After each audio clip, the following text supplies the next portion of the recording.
Hello friends, welcome to our channel study PYQ and this is Satyam Parmar.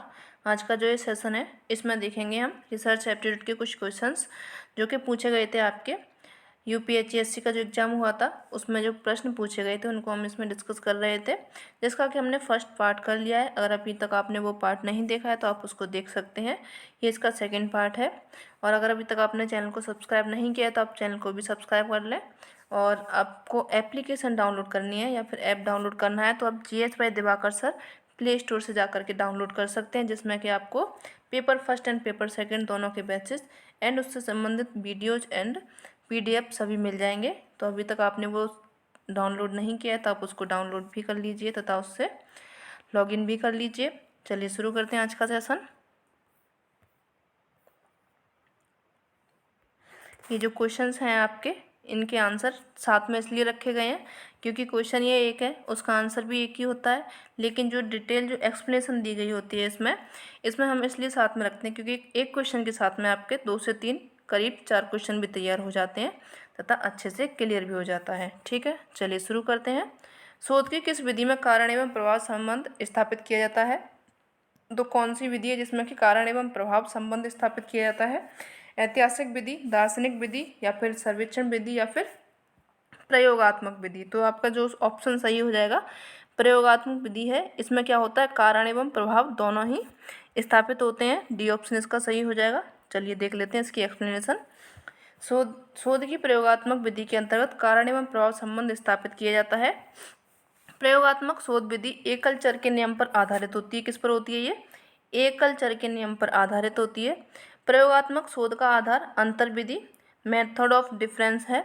इस विधि के अनुसार यदि दो परिस्थितियां सभी दृष्टियों में समान हैं तथा यदि किसी चर को एक परिस्थिति में जोड़ दिया जाए तथा दूसरी स्थिति में उसको नहीं जोड़ा जाए और यदि पहली परिस्थिति में कोई परिवर्तन दिखाई दे रहा है तो वो परिवर्तन उस चर को जोड़ने का कारण होगा। यानी कि उसमें क्या है, कोई परिवर्तन हो रहा है तो वो परिवर्तन किस लिए हो रहा है, क्योंकि उसमें कोई चर जोड़ा गया है, इसीलिए उसमें परिवर्तन दिखाई दे रहा है। चलिए आगे बढ़ते हैं। निम्नलिखित में से कौन सा एक इलेक्ट्रॉनिक उपकरण में सोशल साइट नहीं है? सोशल साइट कौन सा नहीं है आपका? फेसबुक, इंस्टाग्राम, याहू या फिर ट्विटर।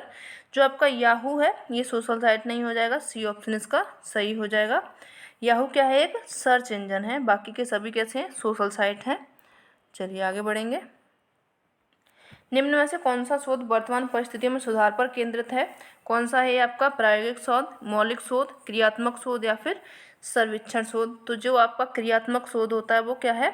वर्तमान परिस्थितियों में सुधार पर केंद्रित है। ये सी ऑप्शन इसका सही हो जाएगा। देख लेते हैं क्रियात्मक शोध क्या होता है, सभी शोध के बारे में जान लेते हैं। क्रियात्मक शोध जो होता है आपका, इस प्रकार के अनुसंधान कार्यों में तात्कालिक, इमीडिएट व स्थानीय लोकल आकृति के प्रकृति की समस्याओं का समाधान वैज्ञानिक ढंग से खोजने का प्रयास करते हैं। ये किसका करते हैं? तत्कालिक जो हाल ही में हुई है तथा स्थानीय जो लोकल होती है उस प्रकृति की समस्याओं का समाधान ये खोजते हैं। मौलिक शोध क्या होते हैं? मौलिक शोध इन्हें मूल अनुसंधान या फिर विशुद्ध अनुसंधान भी कहा जाता है। इस प्रकार के अनुसंधान कार्यों में नवीन ज्ञान अर्थात नए सिद्धांतों का तथा नवीन तथ्यों का, नए जो फैक्ट्स आते हैं उनका तथा नवीन सत्यों का इनको प्रतिपादित किया जाता है। इसमें क्या होता है? नए सिद्धांत बनाए जाते हैं, नए तथ्य बनाए जाते हैं, जो नए सत्य होते हैं उनको इसमें प्रतिपादित किया जाता है। ये किसमें किया जाता है? मौलिक शोध में। प्रायोगिक शोध जो आता है आपका, इसमें क्या होता है? इस प्रकार के अनुसंधान कार्यों में प्रयोगात्मक विधि का प्रयोग किया जाता है। इसमें क्या किया जाता है? प्रयोगात्मक यानी प्रैक्टिकल किया जाता है। प्रयोगात्मक अनुसंधान वस्तुतः भावी फ्यूचर परिस्थिति का अनुमानिक अध्ययन करके क्या होगा, इस प्रश्न का उत्तर देता है।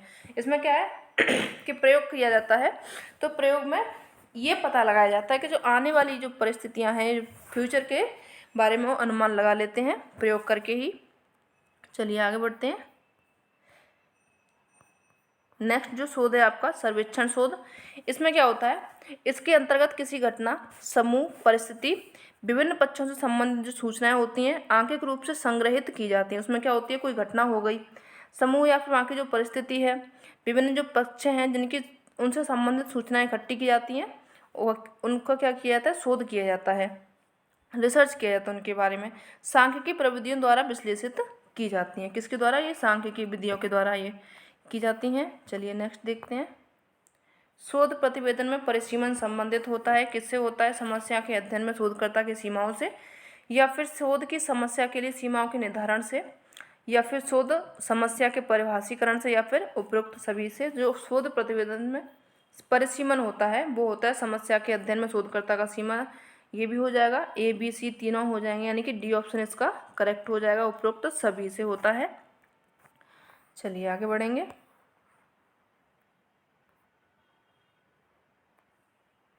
यदि एक शोधकर्ता सामाजिक आर्थिक स्थिति के 3 स्तरों में से संबंधित विद्यार्थी की चिंता की तुलना करना चाहता है तो इससे संबंधित प्रदत्तों का विश्लेषण किया जा सकता है किसके द्वारा? केवल टी परीक्षण के द्वारा, केवल अनोवा द्वारा, या फिर अनोवा के साथ टी परीक्षण द्वारा, या फिर अनोवा द्वारा। तो जो इसका परीक्षण किया जा सकता है केवल अनोवा के द्वारा, बी ऑप्शन इसका सही हो जाएगा। चलिए देखते हैं। यदि एक शोधकर्ता सामाजिक आर्थिक स्थिति के 3 स्तरों में संबंधित विद्यार्थी की चिंता व तुलना करना चाहता है तो इससे संबंधित जो प्रदत्त हैं उनके विश्लेषण केवल अनोवा विश्लेषण के द्वारा ही किया जा सकता है। जो अनोवा एनालिसिस चलता है आपका, उसके द्वारा ही इसका विश्लेषण किया जा सकता है। निम्नलिखित में विद्वानों में किसने वैज्ञानिक शोध में चिंतन फलक पैराडाइम शब्द का प्रयोग किया था? ये किसने किया था?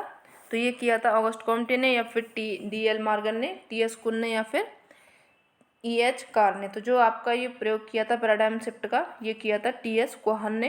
इनका नाम कुन दिया हुआ है इसमें, लेकिन जो नाम ज़्यादातर आता है कोहन आता है। ठीक है, देख लेते हैं इसके बारे में भी। सुप्रसिद्ध विद्वान है टी.एस. कोहन ने वैज्ञानिक शोध में चिंतन फलक पैराडाइम शब्द का प्रयोग किया था। विज्ञान एवं शोध में चिंतन फलक, प्रतिमान सिद्धांत या फिर विचार आधार एक भिन्न समूह है जिसमें सिद्धांतों, शोध विधियों एवं पोस्टुलेट्स और किसी क्षेत्र में वैध योगदान के लिए मानक को शामिल करता है। ठीक है, चलिए आगे बढ़ते हैं। शोध के दौरान ऐसी परिकल्पना का चयन बेहतर होता है जो कि अंतरिम हो, निश्चित हो, जांची हुई हो, या फिर सर्वमान्य हो। तो जो परिकल्पना कैसी हो? अंतरिम हो। ए ऑप्शन इसका सही हो जाएगा। शोध के दौरान ऐसी परिकल्पना का चयन बेहतर होता है जो कि अंतरिम होती है। शोध परिकल्पना 2 प्रकार की होती है। 2 प्रकार की कौन कौन सी होती है? दिशात्मक, अदिशात्मक। दिशात्मक में क्या होता है? इस परिकल्पना में किसी एक दिशा की ओर इंगित करती है, जबकि अदिशात्मक में परिकल्पना में ऐसा नहीं होता है, कोई एक दिशा इंगित नहीं होती है। और एक दिशात्मक में जो होती है वो एक दिशा की ओर में इंगित होती है। पेडागोगी जुड़ा हुआ है, किससे जुड़ा हुआ है? प्रयोगशाला से, व्यायामशाला से, पुस्तकालय से, या फिर पठन पाठन से। तो ये जुड़ा हुआ है आपका पठन पाठन से, शिक्षण कांड से आपका प्रयोगशाला जो पेडागोगी जुड़ा हुआ है। शिक्षण कार्य, पठन पाठन की क्रिया का विधिवत अध्ययन शिक्षा शास्त्र या फिर शिक्षण शास्त्र पेडागोजी कहलाता है। इसमें अध्यापन की शैली या फिर नीतियों का अध्ययन किया जाता है।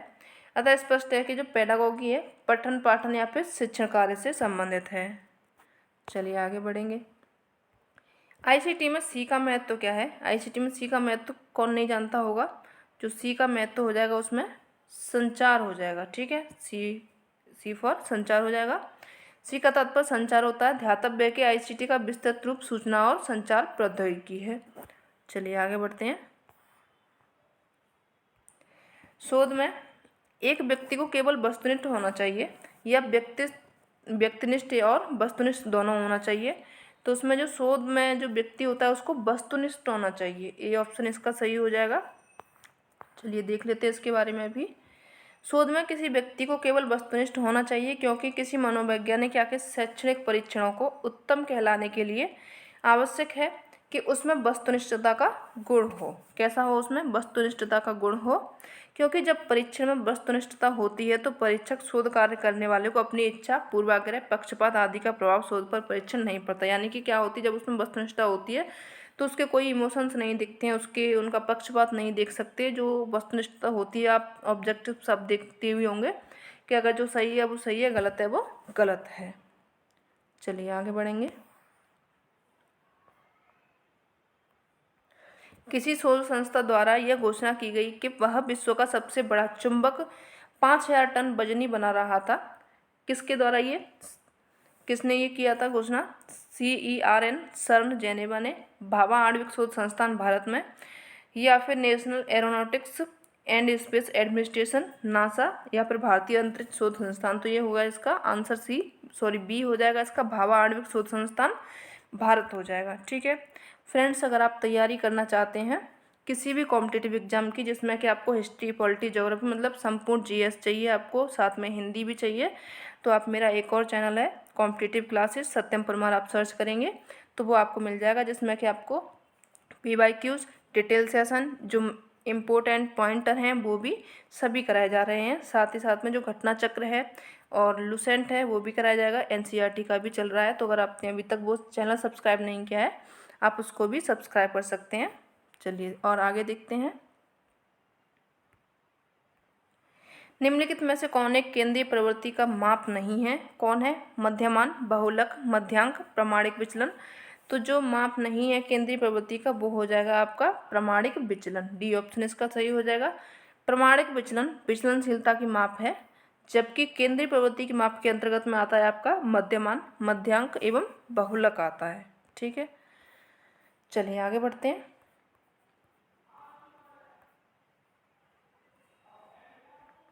निम्नलिखित में से कौन एक वर्णनात्मक शोध का प्रकार नहीं है? सहसंबंधनात्मक है, या फिर तुलनात्मक, सर्वेक्षणात्मक, या फिर प्रायोगिक। तो जो वर्णनात्मक शोध का प्रकार नहीं वो हो जाएगा आपका प्रायोगिक हो जाएगा। डी ऑप्शन इसका सही हो जाएगा। बाकी के सभी किसके अंतर्गत आ जाएंगे? आपके वर्णनात्मक शोध के अंतर्गत आ जाएंगे। चलिए आगे बढ़ते हैं। एक अच्छा अनुसंधान निम्नलिखित 4 चरणों में होता है। उद्देश्य की स्थापना, आंकड़ों का विश्लेषण, आंकड़ों को एकत्र करना, या फिर निष्कर्षों की व्याख्या करना। इनको सही से लगाना है। तो सबसे पहले क्या करेगा? वो एक उद्देश्य बनाएगा। ए सही हो जाएगा इसका। सबसे पहले में ए आ जाएगा, उद्देश्य की वो स्थापना करेगा। उसके बाद में वो आंकड़ों को एकत्र करेगा, कहीं से वो अपने आंकड़े ढूंढ के लाएगा जिनको कि वो इकट्ठा करेगा। आंकड़ों इकट्ठा करने के बाद फिर उनका वो विश्लेषण करेगा, उनको वो देखेगा कि वो सही है या नहीं है, इनमें कोई गलती है। उसके बाद में बी आ जाएगा। उसके बाद में आपको निष्कर्षों की वो व्याख्या करेगा, जो उसके निष्कर्ष निकले गए हैं उसकी व्याख्या करेगा। तो एंड में आ जाएगा आपका डी। इस हिसाब से सही हो जाएगा सी ऑप्शन, ACBD हो जाएगा। चलिए देखते हैं। ये हो जाएगा आपका उद्देश्य की स्थापना करेगा, स्थापना के बाद में आंकड़ों को एकत्रित करेगा, उसके बाद में आंकड़ों का विश्लेषण करेगा, उसके बाद में वो निष्कर्षों की व्याख्या करेगा। ठीक है, चलिए आगे बढ़ेंगे।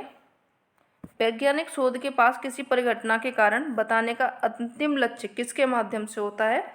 अंतिम लक्ष्य क्या होता है? गोपनीय नियम, या फिर अद्वितीयता का नियम, या फिर अंतःप्रज्ञा का नियम, या फिर सामान्यीकरण का नियम। तो ये होता है आपका सामान्यीकरण का नियम। डी ऑप्शन इसका सही हो जाएगा। चलिए देख लेते हैं इसकी एक्सप्लेनेशन। एक मिनट। वैज्ञानिक शोध सुसंगठित, संरचित, क्रमबद्ध तरीके से डेटा प्राप्त करने, विश्लेषण करने तथा व्याख्या करने की सुव्यवस्थित विधि है। इसे सैद्धांतिक शोध भी कहा जाता है। वैज्ञानिक शोध का मुख्य उद्देश्य जो होता है सिद्धांतों, नियमों, नवीन तथ्यों की खोज करना होता है तथा उसे सामाजिक जीवन में स्थापित करने का प्रयास होता है। वैज्ञानिक शोध किसी परिघटना का कारण बताने का अंतिम लक्ष्य होता है सामान्यीकरण के नियम के माध्यम से होता है। इस हिसाब से आपका जो ऑप्शन सही हो जाएगा डी हो जाएगा। चलिए आगे बढ़ते हैं। इतिहास संबंधी शोध में जो शोध है आपका डिस्कोर्स एनालिसिस किससे संबंधित है? ये आपका हॉब्सन से, कार से, स्किनर से, या फिर फुको से। तो ये संबंधित है आपका फुकोल्ट से। ठीक है, डी ऑप्शन इसका सही हो जाएगा। डिस्कोर्स विश्लेषण फुको से संबंधित है। फुको द्वारा परिभाषित ये किया गया था, जिसका अर्थ होता है ज्ञान का गठन।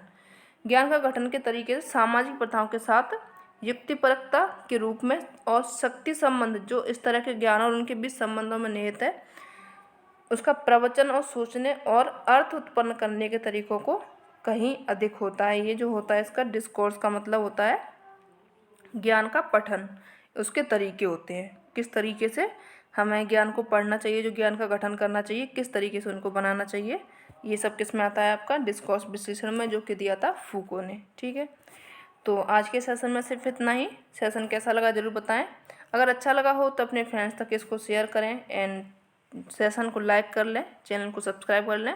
मिलते हैं नेक्स्ट सेशन में, तब तक के लिए धन्यवाद।